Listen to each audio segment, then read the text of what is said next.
Hello guys, welcome back to my YouTube channel SK Mishri और way of success में हूं आपका एजुकेटर शिवम मिश्रा। और जो नर सहायक ग्रंथि हम लोग पढ़ चुके थे, ठीक है ना। नर सहायक ग्रंथि वाला हम लोग देख रहे थे ना। तो यहाँ पे हम लोग नर सहायक ग्रंथि में जो देख रहे थे, एक तो मुख्य था, एक नर सहायक ग्रंथि थी। तो नर सहायक में जो जन्म तंत्र में देख रहे थे, नलिकाएं देखे थे। नर सहायक नलिकाएं कौन कौन सी हैं, और इसमें देखेंगे जनन सहायक ग्रंथियां, यानी कि नर जनतंत्र की जो सहायक ग्रंथियां हैं कौन कौन सी है, उसको देखने वाले हैं इस वीडियो में।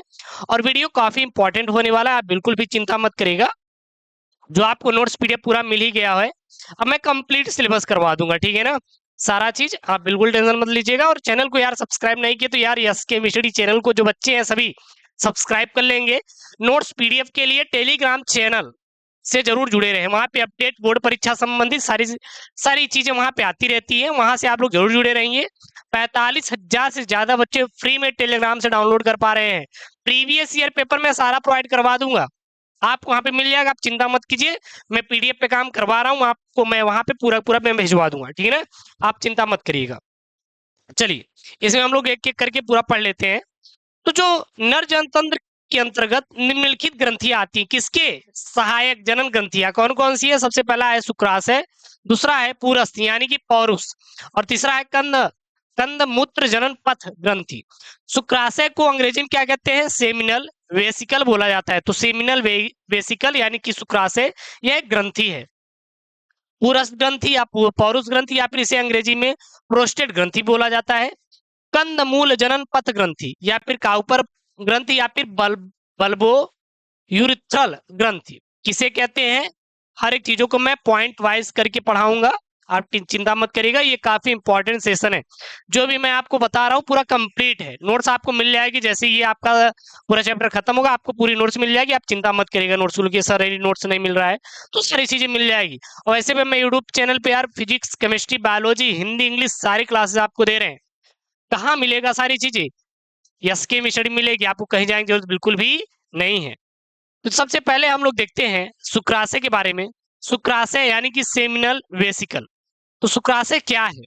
तो सबसे पहले यह संख्या में एक जोड़ी होती है। एक जोड़ी, ये एक जोड़ी का मतलब क्या है? यानी कि दो। कितनी? दो। तो ये दो होती हैं। शुक्राशय कितनी होती? दो होती है, यानी कि एक जोड़ी होती है, ठीक है। शुक्राशय से स्रावित तरल यानी कि द्रव को सेमिनल प्लाज्मा यानी कि सुक्रिय तरल कहा जाता है। तो सुक्रिय तरल या सेमिनल सेमिनल प्लाज्मा का श्रावण कहाँ से होता है? तो जो श्रावण होता है यह शुक्राशय से होता है। शुक्राशय से किसका स्राव होता है? सुक्रिय तरल का स्राव होता है, या फिर सेमिनल प्लाज्मा का स्राव होता है। यह कैसा होता है? यह एक तरल है, यह एक द्रव है जो स्रावित होता है। कहां से? शुक्राशय से। तो सबसे पहला पॉइंट, शुक्राशय जोड़ी में एक होते हैं, यानी दो संख्या होती है। शुक्राशय से किसका श्रावण होता है? सुक्रिय तरल का श्रावण होता है, ठीक ना। अब सुक्रिय तरल में तरल का होता क्या है काम? तो सुक्रिय द्रव यानी कि सेमिनल प्लाज्मा वीर्य का 60% भाग बनाता है। तो वीर्य को बनाने का कार्य कौन करता है? वीर्य को बनाने का कार्य ये सुक्रिय द्रव यानी कि सेमिनल प्लाज्मा करता है। सेमिनल प्लाज्मा क्या करता है? यह यह यह वीर्य को बनाने का काम करता है, यानी कि वीर्य का 60% भाग बनता है, ठीक है ना। वीर्य का 60% भाग किसका बनाता है? सेमिनल प्लाज्मा का बना होता है। सेमिनल प्लाज्मा या सुक्रिय द्रव में फ्रैक्टोज यानी कि फल शर्करा। सेमिनल प्लाज्मा यानी सुक्रिय द्रव में क्या क्या पाया जाता है? तो सुक्रिय द्रव यानी कि सेमिनल प्लाज्मा में फ्रैक्टोज, प्रोटोग्लैडीन, स्कंदित प्रोटीन यानी कि कैल्शियम डबल प्लस, एंजाइम इत्यादि पदार्थ पाए जाते हैं। कौन कौन से पाए जाते हैं इसमें? फ्रैक्टोज पाया जाता है, प्रोस्टोग्लैंडिन पाया जाता है, स्कंदित प्रोटीन जैसे कैल्शियम डबल प्लस, और एंजाइम पाया जाता है। लेकिन दो ही इसके मेन है, पहला फ्रैक्टोज का कार्य और दूसरा प्रोस्टाग्लैंडिन का कार्य। तो फ्रैक्टोज जो कार्य होता है यह मोनोसैकेराइड शर्करा है जो शुक्राणुओं को पोषण प्रदान करता है। तो शुक्राणुओं को पोषण प्रदान करने का काम कौन करता है? तो शुक्राणुओं को पोषण प्रदान करने का जो काम करता है यह करता है फ्रैक्टोज। फ्रैक्टोज का कार्य क्या होता है? शुक्राणुओं को पोषण प्रदान करना। और प्रोटाग्लैंडिन का कार्य क्या होता है? प्रोस्टाग्लैंडिन कार्य। तो वीर सेचन के बाद, यानी कि वीर सेचन का मतलब क्या है? वीर के मादा शरीर में प्रवेश करने के बाद शुक्राणुओं को गति प्रदान करने का कार्य प्रोस्टाग्लैंडिन करता है। यानी कि प्रोस्टाग्लैंडिन ही सहायक होता है किसके लिए? जब वीर मादा शरीर के अंदर पहुंच गया होता है, इंजेक्ट हो गया होता है, यानी कि वीर का सेचन यानी जहां होना चाहिए वो चला गया होता है, तो उसको गति प्रदान करने का कार्य कौन करता है? प्रोस्टाग्लैंडिन करता है। तो ये यहां तक पॉइंट आपको चीजें समझ में आई नहीं? एक बार आप लोग बता दीजिए और आगे की ओर हम लोग चलते हैं, ठीक है ना। उसके बाद जो दूसरा आता है वो आता है आपका पुरस्थ ग्रंथि। क्या आता है? पुरस्थ ग्रंथि या पौरुष ग्रंथि, या अंग्रेजी में क्या बोलते हैं? प्रोस्टेट ग्रंथि या प्रोस्टेट ग्रंथि। क्या होती है? इससे स्रावित तरल द्वारा वीर्य का 20 से 30% भाग बनता है। सेमिनल, देखिए ऊपर क्या था? सेमिनल प्लाज्मा वीर का कितना प्रतिशत भाग बनाता है? 60% भाग। और प्रोस्टेट ग्रंथि कितना बनाता है?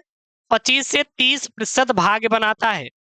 इससे स्रावित तरल द्वारा वीर यानी सीमन का 20 से 30% भाग बनाता है।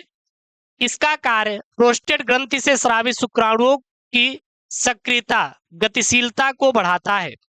और जो स्रावित सीमन है इसका कार्य क्या होता है? यह प्रोस्टेट ग्रंथि से स्रावित शुक्राणुओं की गति को बढ़ाता है। इसकी स्थिति यानी कि प्रोस्टेट ग्रंथि की स्थिति यूरिथ्रा के दोनों और शुक्राशयों के ठीक नीचे होता है। शुक्राशय के ठीक नीचे और यूरिथ्रा के दोनों तरफ किसकी स्थिति होती है? प्रोस्टेट ग्रंथि की स्थिति होती है। किसकी स्थिति होती है? इस प्रोस्टेट ग्रंथि की स्थिति होती है। ये संख्या में कितने होते हैं? तो 2 भाई साहब होते हैं। इसमें सिट्रिक अम्ल, एंजाइम और फाइब्रिनोजन इत्यादि पाया जाता है। तो प्रोस्टेट ग्रंथि में क्या क्या पाया जाता है? सिट्रिक अम्ल पाया जाता है, एंजाइम पाया जाता है और फाइब्रिनोजन इत्यादि किसमें पाए जाते हैं? प्रोस्टेट ग्रंथि में पाए जाते हैं। अब ये फाइब्रिनोजन का कार्य क्या होता है? क्योंकि ये तो इंपॉर्टेंट हो जाता है ना कि फाइब्रिनोजन का सर कार्य क्या होता है? वीर को मादा शरीर में पहुंचाने के बाद पतला बनाता है ताकि शुक्राणुओं में गति हो सके। तो फाइब्रिनोजन का कार्य ये होता है कि जब वीर का सेचन हो गया होता है, यानी कि वीर मादा शरीर के अंदर पहुंच गए होते हैं, तो गाढ़ा रहता है। अब उसको पतला बनाने का, यानी पतला मतलब कि बहुत ही पतला बन जाए ताकि वो आसानी से गति कर सके, कार्य कौन करता है? तो फाइब्रिनोजन करता है। उसके बाद तीसरा और लास्ट कौन सी है ग्रंथि? सहायक ग्रंथि में कंद मूत्र जनन पथ ग्रंथि यानी कि काउपर या bulbo urethral bulbo bulbo urethral ग्रंथि बल्बो यूरिथ्रल ग्रंथि। यह प्रोस्टेट के ठीक नीचे होता है। सबसे पहले यह किसके नीचे होता है? यह प्रोस्टेट के ठीक नीचे होता है। काउपर के ठीक नीचे कौन सा होता है? काउपर के ठीक नीचे कौन सा होता है? प्रोस्टेट ग्रंथि होती है। और प्रोस्टेट ग्रंथि के नीचे कौन सी होती है? बल्बो यूरिथ्रल ग्रंथि होती है। इसकी संख्या कितनी होती है? 1 जोड़ी होती है। काउपर ग्रंथि में वीर स्खलन से पूर्व क्षारी तरल का स्राव होता है जो मूत्र मार्ग की अम्लीयता को नष्ट करता है, क्योंकि अम्लीयता शुक्राणुओं के लिए घातक होती है। अर्थात काउपर ग्रंथि का काम होता है अम्लीयता को नष्ट करना। कुल मिलाकर जो काउपर ग्रंथि होती है या बल्बो यूरिथ्रल ग्रंथि होती है, इसका काम होता है कि जो जो अम्लीयता है, अब अम्लीयता कहां से आई? तो जब मूत्र मार्ग से मूत्र का स्राव होता है तो वो अम्लीय होता है, जिसके वजह से वहां पे अम्लीयता उत्पन्न हो जाती है। और जब उसी नली शुक्राणु निकल कर आएंगे, क्योंकि दोनों का लास्ट मार्ग एक ही होता है, जब निकल कर आएंगे तो वो भी अम्लीय ना होने पाए, इसलिए वहां पर क्या पाया जाता है? काउपर ग्रंथि और यानी कि बल्बो यूरिथ्रल ग्रंथि पाई जाती है, जो कि अम्लीयता को नष्ट करती है। अम्लीयता को क्यों नष्ट करती है? ताकि शुक्राणु कोई हानि ना पहुंच सके। तो ये आपके ग्रंथियां थी, सहायक ग्रंथियां थी, यहाँ पे मैंने आपको बता दिया। जो कि काफी इंपॉर्टेंट है। हर एक टॉपिक छोटा छोटा करके मैं आपको कवर कर दूंगा, ताकि किसी भी प्रकार की कोई दिक्कत ना हो। मिलते हैं नेक्स्ट वीडियो में। इसका आपको नोट्स पूरा पीडीएफ मिल जाएगा टेलीग्राम पर भी, और जो बैच ज्वाइन किए बच्चे उनको तो मिल ही जाएगा। मिलते हैं नेक्स्ट वीडियो में। ओके दोस्तों, थैंक यू, जय हिंद।